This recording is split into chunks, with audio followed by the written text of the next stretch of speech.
Olá, Shonens! Eu sou o Bruno e sejam muito bem-vindos ao Shonen Tube, seu canal de animes, mangás e outras nerdices. No vídeo de hoje, Nanatsu no Taizai.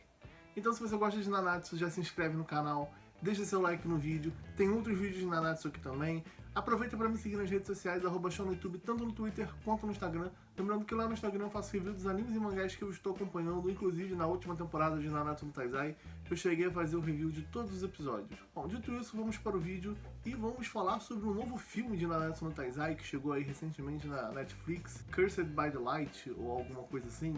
Então você pode ficar tranquilo nesse vídeo porque eu não pretendo dar spoilers. Eu vou fazer meus comentários sobre o filme sem dar o spoiler. E mais pra frente no vídeo, quando eu começar a dar spoiler, eu vou avisar. Olha, a partir daqui eu vou começar a comentar spoiler, aí você fecha o vídeo e vai embora se você não quiser saber de spoiler.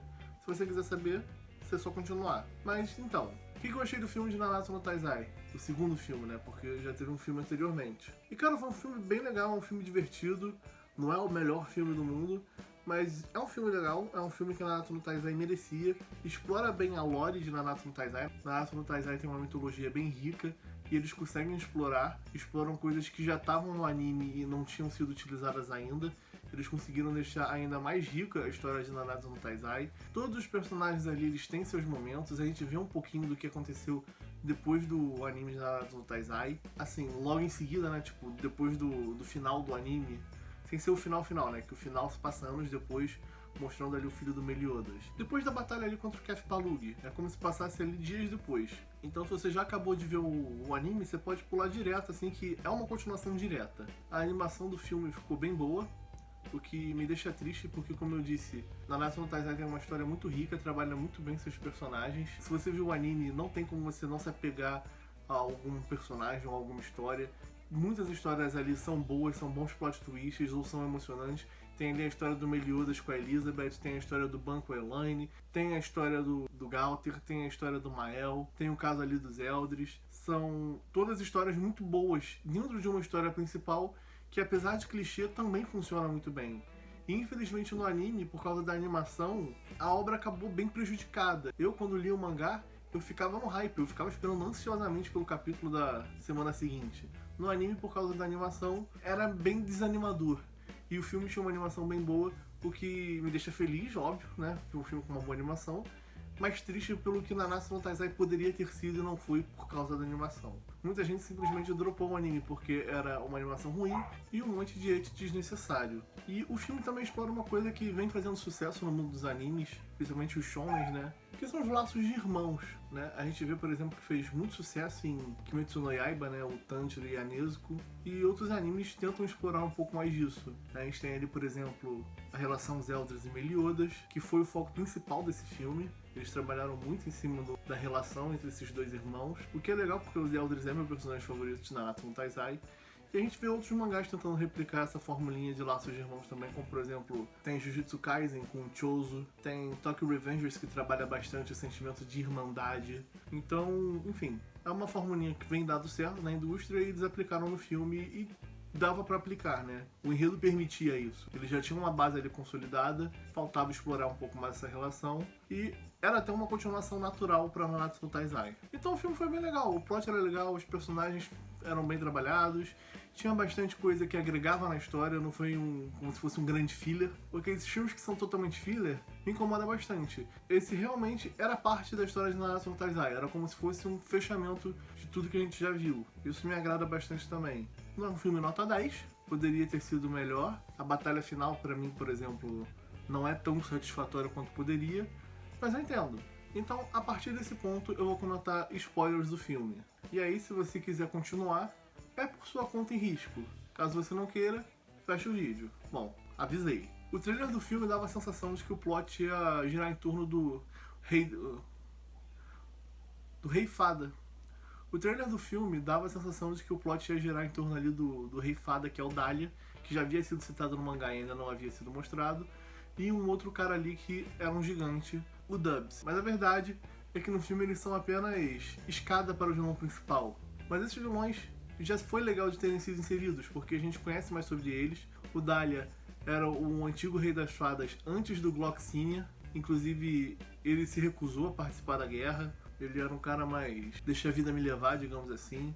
e é legal conhecer mais esse personagem também. E já o Drops, ele é um gigante artesão, foi ele que criou os tesouros sagrados usados pelos Nanatsu no Taizai. E isso foi uma curiosidade bem legal. Uma outra coisa legal também é que já havia sido dito no anime, mas eles confirmam isso, é que o Zeldris, quando tá lutando contra o Dahlia, ele fala que o Dahlia não é páreo pra ele porque ele lutou contra o atual Rei das Fadas e ele é muito mais poderoso que o Dahlia. Então é legal essa confirmação do poder do King, né? A gente já sabia que o King era o Rei das Fadas mais poderoso, mas é legal eles reforçarem isso. É explorado também, antes dessas lutas, né, acontecerem, a lua de mel do Meliodas, o casamento do King e a Diane, os Zeldris e a Gelda também tiveram a ideia de saírem em lua de mel. É explorado também durante o filme a relação do Reino dos Demônios com os Zeldris e o Meliodas, os Zeldris como novo rei, o que os demônios acham disso. Os demônios, a princípio, ficam meio receosos porque o Zeldris conta que ajudou o Meliodas, que era um traidor. Mas durante o filme as coisas vão se acertando, inclusive a Gelda tem muita moral. A Gelda é aquela pessoa de personalidade forte, né? A galera fica meio hesitante em ajudar, por exemplo, a Elizabeth quando ela aparece ali.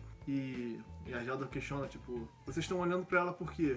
O rei de vocês já não falou que ela é aliada? São coisas bem legais de ver. As meninas não ficaram ali só de enfeite, não. Por mais que elas não tenham participado ativamente das lutas, as lutas nesse plot eram dos Zeldris e do Meliodas, elas tinham ali a importância delas também. Inclusive, os Zeldris e o Meliodas, eles lutam 2 vezes com o Dahlia e o Dubs. A primeira, eles perdem. O Meliodas é capturado, o Zeldris acaba sendo salvo pela Gelda e os dois juntos vão lá e resgatam o Meliodas. Tem algumas cenas ali bem cômicas também, algumas gracinhas. Enquanto isso, o Reino de Leones também é atacado, o casamento do King e da Diane também é atacado. A gente vê os pecados lutando, a gente vê os cavaleiros sagrados lutando, mas tudo isso, na verdade, eles estavam sendo controlados. O rei da fada Dahlia usava as magias deles para controlar as outras fadas e gigantes a usar as armas do Dubs, e o Dubs conseguia controlar os outros através de suas armas. Mas o Dubs e o Dahlia estavam sendo controlados pela Divindade Suprema, que é a grande vilã do filme, e não tinha como ser diferente. Visto que durante a Nanatsu no Taizai, a gente vê que tinha o Rei Demônio como vilão principal, mas a Divindade Suprema era tão ruim quanto. Ela também amaldiçoou o Meliodas e Elizabeth, ela também participava da Guerra Santa. A gente viu que os arcanjos também não eram flor que se cheire. Então quando mataram o Rei Demônio no anime, nada se falou sobre a Divindade Suprema, eu fiquei até meio... ué... Então fiquei bem feliz de terem trazido ela. Ela começa lutando contra os pecados capitais que estavam presentes em Leones, que era o Ban, a Diane, o King e o Galter. Inclusive eu ressalto que nessa luta o King novamente mostra que a magia dele é muito poderosa, inclusive parecida com a da Divindade Suprema, e a resistência do Ban. Eles sofrem ataques da Divindade Suprema e todo mundo fica arrasado e o Ban em pé, tranquilo. Então, realmente ter passado o tempo que ele passou no purgatório foi algo absurdo e a imortalidade não faz falta nenhuma pra ele nesse sentido. A gente viu também que o Mael não concordava com a Divindade Suprema, ele fugiu e foi meio que caçado pelo clã das deusas, porque foi tentar avisar os 7 pecados.